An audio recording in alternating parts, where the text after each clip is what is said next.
নমস্কার বন্ধুরা, কেমন আছো সবাই? আশা করি সবাই ভালো আছো। আমিও ভালো আছি। আবারও চলে এসেছি আর একটা নতুন রেসিপি নিয়ে। আমার আজকের রেসিপি সেমাই। এটা বানানো খুবই সহজ, খুবই কম উপকরণ দিয়ে এটা বানানো যায়, আর খেতে কিন্তু খুবই ভালো লাগে। কোনো অনুষ্ঠানে তোমরা এটা বানিয়ে নিতে পারো। বাড়িতে অতিথি আসলে এটা চট করে তোমরা বানিয়ে নেবে বাড়িতে। দেখে নাও এই সহজ রেসিপিটা কেমন করে আমি তৈরি করেছি। প্রথমেই লাগবে সেমাই। তার জন্য আমি সেমাই নিয়ে নিয়েছি। এটা 500 গ্রামের একটা প্যাকেট। আমি এখান থেকে অর্ধেকের বেশি নিয়ে নেব, 300 গ্রাম মতন আমি এখান থেকে নিয়ে নেব। সাদা সেমাই দিলে কিন্তু এখানে হবে না, লাচ্ছা সেমাই যেটা সাদাটা দিলে কিন্তু হবে না, এই সেমাইটাই দিতে হবে। এই সেমাইটা দিয়ে এইটা করলে ভালো হয়, এটা দিয়েই হয় আর কি। তো আমি এখানে 300 গ্রাম মতন সেমাই নিয়ে নিয়েছি, লাল রঙের যে সেমাইটা। আর নিয়েছি বাদাম, আর নিয়েছি কিচমিচ, তার নিয়ে ছোটো ছোটো টুকরো করে নারকেল নিয়েছি, আর শুকনো যে খেজুরটা হয় সেটাও ছোটো ছোটো টুকরো করে নেওয়া আছে।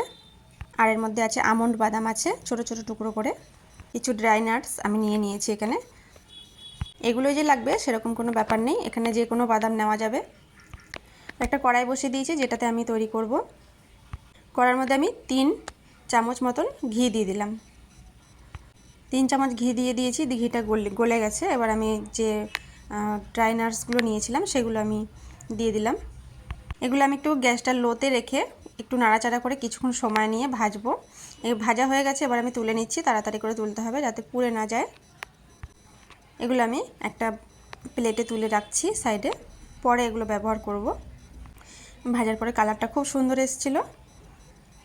ওই ঘির মধ্যে আমি দিয়ে দেব যে সেমাইটা আমি রেখেছিলাম রান্না করার জন্য, সেটা সেমাইটা আমি আলাদা করে আর ভাঙিনি, এখানে আমি ভেঙে ভেঙে দিচ্ছি, কড়ার মধ্যে দিচ্ছি আর সাথে সাথে ভেঙে দিচ্ছি। নাড়তে নাড়তে এটা ভেঙে যাবে, এটা খুব সরু, এটা নাড়তে নাড়তে ভেঙে যাবে, কোনো অসুবিধা নেই। আগে থেকে যদি ভাঙা হয় তাহলে গুঁড়ো গুঁড়ো বেশি হয়ে যাবে, বেশি ছোট আবার ভালো লাগবে না। এবার আমি নাড়তে থাকবো। প্রথমে একটু অসুবিধা মনে হচ্ছে, পরে কিন্তু একটু নাড়তে নাড়তে কিন্তু এটা ছোট ছোট টুকরো হয়ে যাবে আর নাড়তে খুব সুবিধা হবে। প্রথমে একটু মনে হচ্ছে অসুবিধা হচ্ছে। এটা এদিকে ভাজা করতে থাকবো, গ্যাসটা কিন্তু একদম লোতে আছে। আর অন্যদিকে আমি নিয়ে নেব এর মধ্যে যে চিনি আর দুধ দেবো, সেটা আমি রেডি করে নিচ্ছি। এখানে আমি 500 গ্রামের মতন চিনি দিয়েছি। আমি খুব বেশি মিষ্টি করব না, তার জন্য আমি এখানে 500 গ্রামের মতন চিনি দিয়ে দিয়েছি। 500 গ্রামও চিনি পুরো নেই এখানে, আমি একটু কমই দিয়েছি। আমি বেশি মিষ্টি করব না, আগেই বলেছি। বেশি মিষ্টি করলে অবশ্যই বেশি চিনি দিয়ে দিতে হবে, আর একটু দিয়ে দিতে হবে, আর 1 কাপ। আর এর মধ্যে দিয়ে দিলাম দুধ ছোট একটা বাটি, আর ছোট একটা বাটি দিয়েছি জল, আর একটু এলাচ গুঁড়ো দিয়ে আমি একটা গ্যাসের উপর বসিয়ে দিয়েছি এটা চিনিটা গলিয়ে নিতে। চিনিটা গলে গেছে, ওদিকে গ্যাসের ফ্লেমটা বন্ধ করে দিয়েছি। আর তার মধ্যে আমার এটা নাড়াচাড়া করে ভাজা করে নেওয়া হয়ে গেছে। এটা কিন্তু ভাজা হয়ে গেছে, এর থেকে বেশি আর ভাজবো না, তবে পুড়ে পুড়ে যাবে, তখন দেখতে ভালো লাগবে না। খুব সুন্দর ভাজা হয়ে গেছে। আর চিনিটা যে গলিয়ে রেখেছিলাম দুধ আর জল দিয়ে, এলাচ গুঁড়ো দিয়ে, সেটা আমি অল্প অল্প করে দেব আর নাড়তে থাকবো।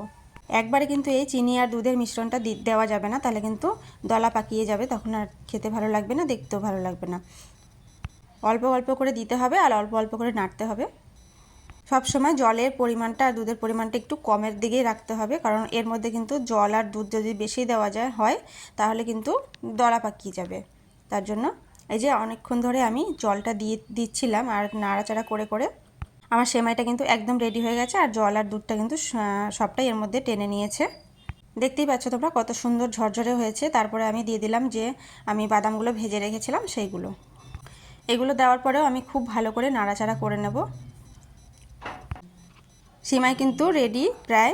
এটা কিন্তু আর বেশিক্ষণ আর গ্যাসের উপর রাখার কোনো দরকার নেই। আমি এবার নামিয়ে নেব, গ্যাসের ফ্লেমটা বন্ধ করে দেব। বাদামগুলো আমি খুব ভালো করে একটু মিশিয়ে নিচ্ছি। খুব সুন্দর ঝরঝরে হয়েছে। প্রথমেই বললাম জলের পরিমাণটা দুধের পরিমাণটা একটু কমের মধ্যে রাখতে হবে, আর অল্প অল্প করে দিয়ে অল্প অল্প করে নাড়াচাড়া করতে হবে, তাহলে কিন্তু ঝরঝরে হবে, নাহলে কিন্তু দলা পাকিয়ে যাবে, তখন খেতে আর দেখতে একদমই ভালো লাগবে না। এই যে কি সুন্দর আমার যে সেমাইটা সেটা রেডি হয়েছে, দেখতেই পাচ্ছ। এবার আমি এটা নামিয়ে নেব। আমি এবার গ্যাসের ওভেন থেকে নামিয়ে নিয়েছি। আমি একটা থালার মধ্যে এটা বেড়ে নেব। তৈরি হয়ে গেল আমার ঝরঝরে সেমাই রেসিপি।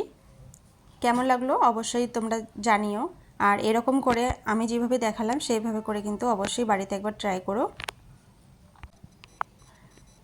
তো সবটুকু সেমাই আমি এই থালার মধ্যে নামিয়ে নেব।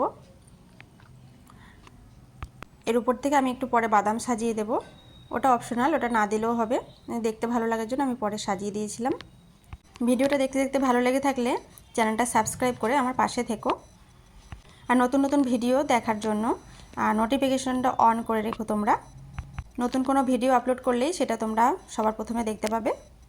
একটা লাইক করে দিও, কমেন্ট করো কেমন লাগলো, কোনো কিছু ভুল ত্রুটি হয়ে থাকলে সেটাও আমাকে জানিও।